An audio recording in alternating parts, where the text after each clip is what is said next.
Well, we're here because we prepared the right way and we have the right people on the staff and in the locker room, and we got tremendous support from our president and our athletic director, and we have a great fan base. And, we have a plan and a process, and we have great leadership and good players, and we've been very consistent in terms of our play in all three phases, so we've met every challenge. So the novelty of being here, to us, isn't there. We're here. We got a job to do, we got a challenge to meet, and we got 2 more days of prep. You mentioned this fan base. They have showed up every step of the way. Anything you want to say to some of the fans that are in attendance here and going to be at the game on Monday? Well, if you're not sure you can make it down, find a ride. Yeah, the Big Ten championship last week against Oregon, the Rose Bowl. Yeah, Indiana fans, largest alumni base in America. A lot of people didn't know that, and it's been huge for us. Thank you. Best of luck. Thank you.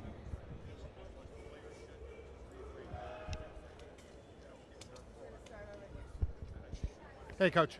I want to ask you about that terrible person you're coaching against on the other sideline. What's it been like this week? I know you guys talk a lot, and obviously this week you're probably not so much. What's it like, the human element of this for you two guys? I think it's fairly easy to separate. Coach Heatherman is an awesome football coach, and I love him as a human being too. But it's pretty easy to separate work with the relationship externally. So not hard to separate it, but he's a good football coach. One quick follow, if I may. You were in his wedding, or he got married the summer of 21, and I was in his wedding. He got married to Julie. I got to be in his wedding and close friend. Thank you. Bryant, Coach Ignetti talks all the time about process. Here we are in this week leading into a national championship game. How much of that is just rung true all week in regards to getting work done and just being sort of focused on the moment still? I can't hear some of that. Process orient, is that what you said? Yes, I'm sorry. Yeah, it's just so process oriented. Now here we are in a national championship week. What's this week been like, and have you all been sort of staying true to that process for this game? Yeah, absolutely. It's the same. It's the exact same thing. I think that's what makes Coach Ignetti's system unique, makes what we do unique. Is this is another football game. Granted, there's some media obligations. There's a couple of change-ups to the normal routine, but at the end of the day, process-oriented people, process-oriented football teams stick to that process. That's what's brought them success. So that's what should continue to bring us success. So we're sticking to what we do, and the schedule's been about the same. Coach, when you kind of reflect on your journey, if you're able to, how much do you kind of think back of where you were, 8, 9 years ago, and then here you are, defensive coordinator of a potential national championship team? Yeah, I don't think about that much at all outside of these moments where somebody brings it up, and then I get a chance to maybe tell my story a little bit. There are moments in there where maybe I get some feedback on what you guys hear from me, whether it be from somebody that's maybe going through the same struggle, and that's meaningful to me. I'd love to be able to help and give advice as much as I possibly can, but I'm a defensive coordinator at IU, and I got a lot of work to do, so I focus on that. I don't have a lot of time to think about making no money back in 2012. I'm just trying to do my job today, tomorrow, and then Monday night. Coach, Miami has quite a bit of speedsters like a Malachi Tony. How do you defend speed without losing discipline? Yeah, Malachi Tony's a phenomenal player. I think he's probably the best slot we've seen. It's unbelievable when you watch him on film, the fact that he's only a freshman, and it's mind-blowing because he plays like an upperclassman. He's physical, obviously fast, very sudden. We need to be true to our leverage points, meaning if we're in zone, if we're in man, where's our help at? We shouldn't be expected to have to try to play Malachi Tony all over the field in isolation moments. We should be able to use leverage on him and to vice him. So staying true to our angles, and that should help us against the speedsters that Miami has, especially number 10. I mean, he's phenomenal. Corey talked a little bit about how much he took from his time at JMU and working with SIG and obviously working with you. Do you see a lot of similarities between what they do and what you do now, or is he kind of his own thing now and you're kind of your own thing? I'll love with you. I don't watch a lot of Miami's defense just because I'm working on their offense. I'm trying to attack Coach Shannon Dawson and Malachi Tony and quarterback. So I know a little bit about what Corey's doing because we do talk a little bit. I think there's some similarities. I'm sure there's plenty of differences too. But to be honest, I don't study Miami's defense much. Brian, you've had the opportunity to go against a lot of good quality elite offenses this year. What separates this Miami offense from, say, Ohio State or Oregon or those types of teams? Yeah, physicality, their physicality. Not that the other teams that we played weren't physical. I'm not saying that. What I'm saying is that if you're going to put them all on a line, which offense is the most physical? Miami is the most physical offense. Big, powerful back.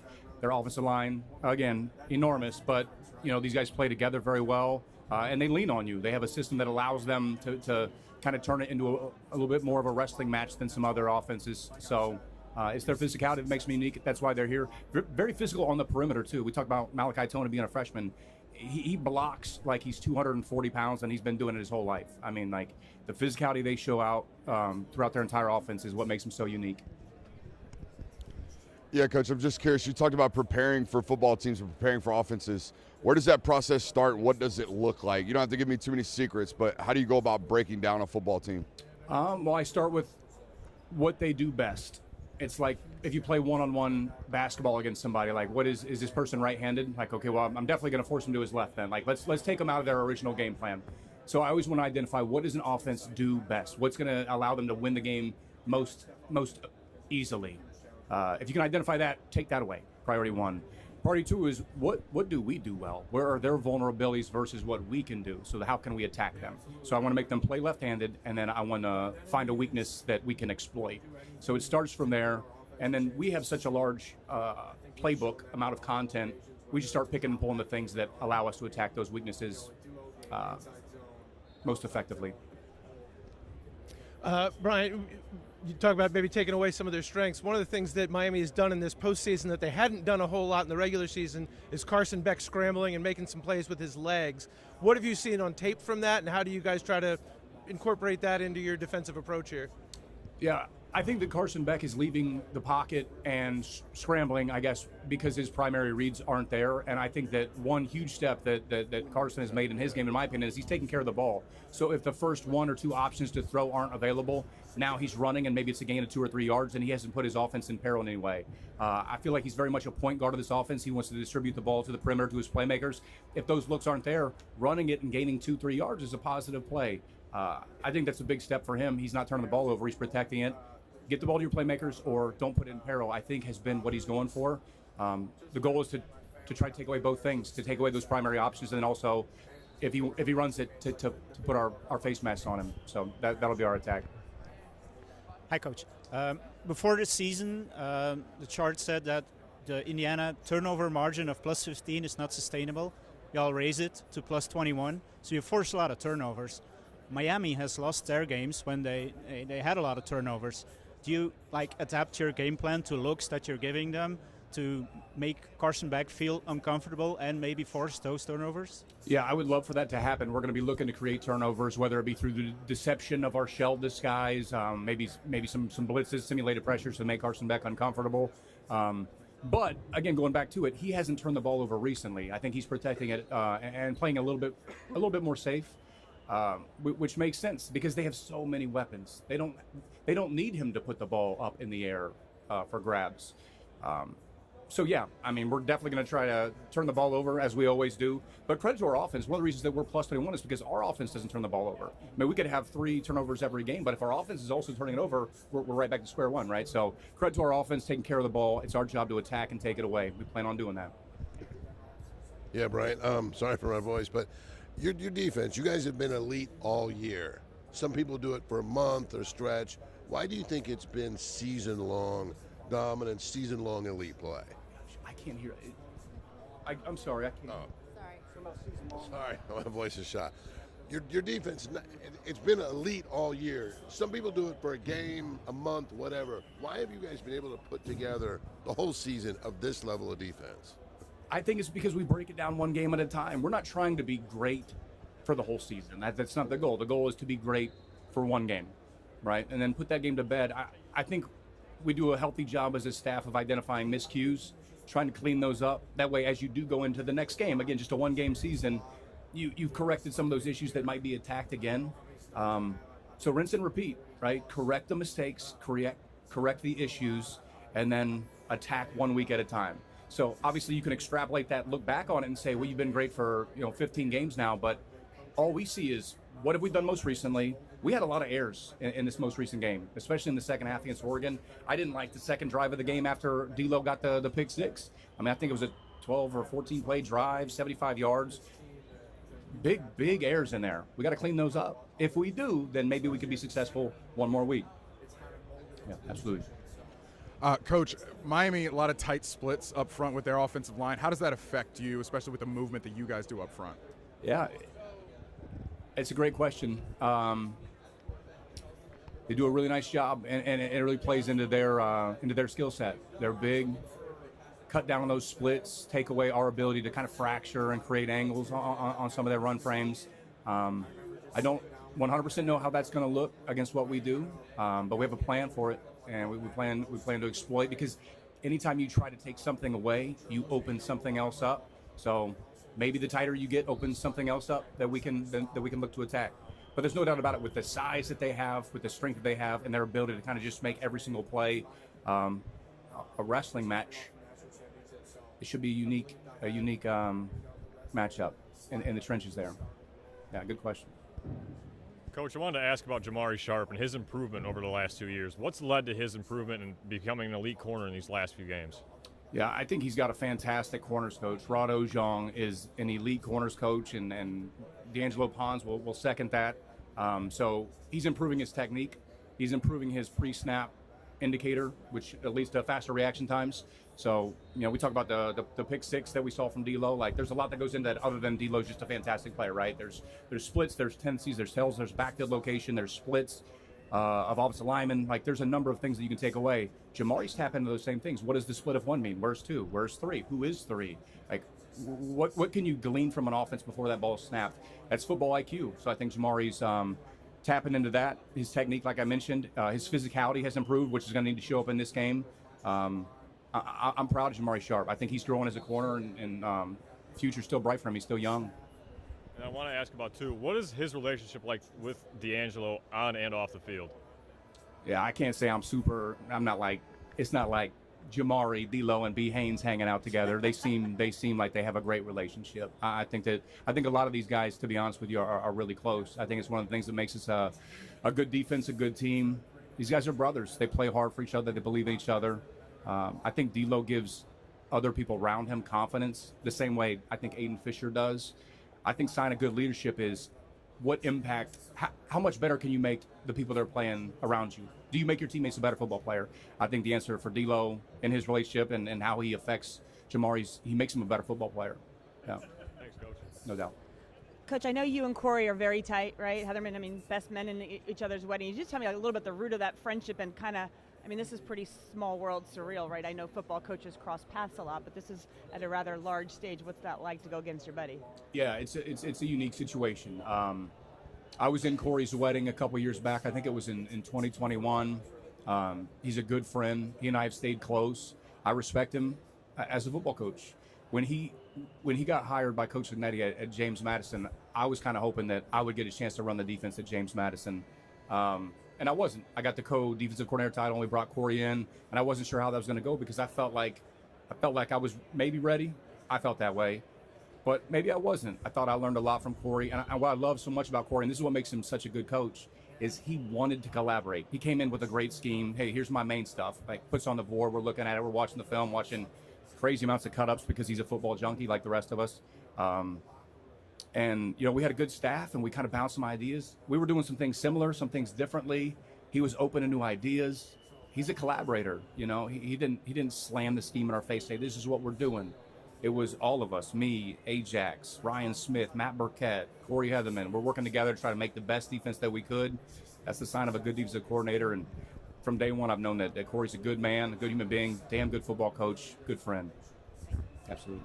Yeah, Coach, you guys are obviously known for a lot of chaos, a lot of twists and stunts and wraps and whatnot. I'm more curious how you do so while maintaining gap integrity, because there's still 6 gaps to fill, and we got to make sure we got a guy for each and not 2 and 1. How are you guys not allowing explosives while still seeking havoc? Yeah, try not to get too deep into the weeds schematically, but a lot of that falls on the second and third levels of the defense. If you're a stunt, twist, gamey operation up front like we tend to be, a lot of the coaching of gap replacement falls on the guys at the second and third levels, because to your point, there are, depending on box count, a number of extra gaps. Flowing and falling back to proper gaps is what makes the whole thing work.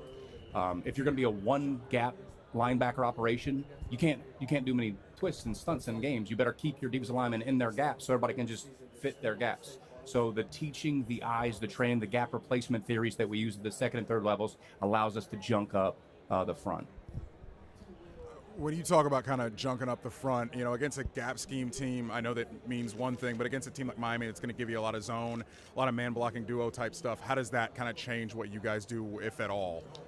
Yeah, I mean, it kind of goes back to your first question. I'm curious how that's going to play out, because how do they handle some of the twists? Some of our twists are devastatingly good against duo and downhill frames. Some of them not as much.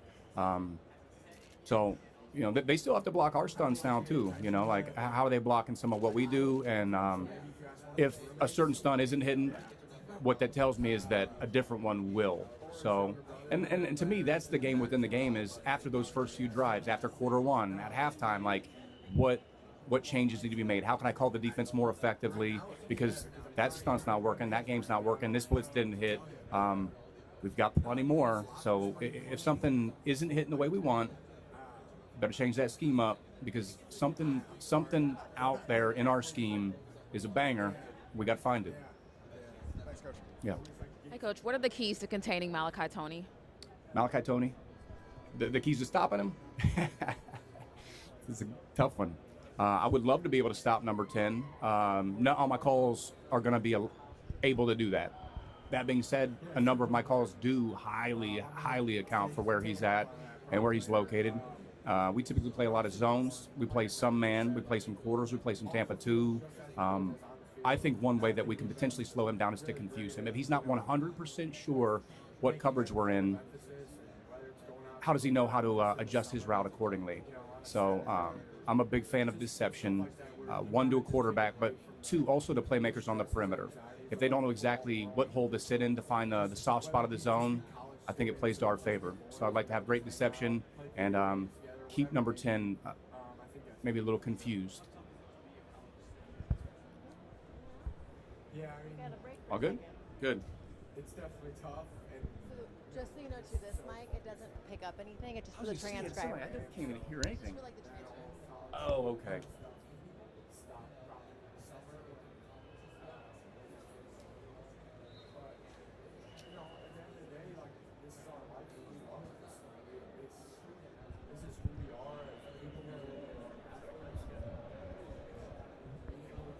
Hi, Coach. Just had a. Oh yeah, I know. You can't hear you. I just had a quick question about, like, when you see your resume coming with Coach Signetti from IUP through Elon to here, were there times back in those days where you had doubt in where your career was going, or did you always kind of think, this is a stepping stone, and we're only gonna and that this day and this week would come down the line? Kind of asking about, did I know where my career was going each step of the way? Yeah. I didn't. No. I think I've always been where my feet are. I think I've always been thankful to do something that I love. My father, when he got out of the Air Force, was a factory worker because that's what he had to do to provide for his family. And his message to me was, whatever you end up doing in life, just make sure that you love what you do. So even when I wasn't making money and I was falling on hard times, at least I got to wake up every morning and go do what I love, which is coach football, lead young men, develop them, make them work hard, make them work towards a common goal. So I think I just got lost in that along the way. It probably wasn't until last year I was able to look over my shoulder at what we had done, how far I had come, and I was proud of that. I was thankful for that. I lost my dad years ago, but I think that he would be proud of that too. He would be happy that I do what I love and that he would say that I finally made it, because I think there was some doubts at times with him if I was going to make it in his career. But as you're in it, as you're in the heat of the moment, I never really saw where it was going to go. If I worked really hard and was good at my job, maybe it would lead to something great, and thankfully it has. Thanks, Coach. Best of luck. And then they're going to take, Greg, you taking him now?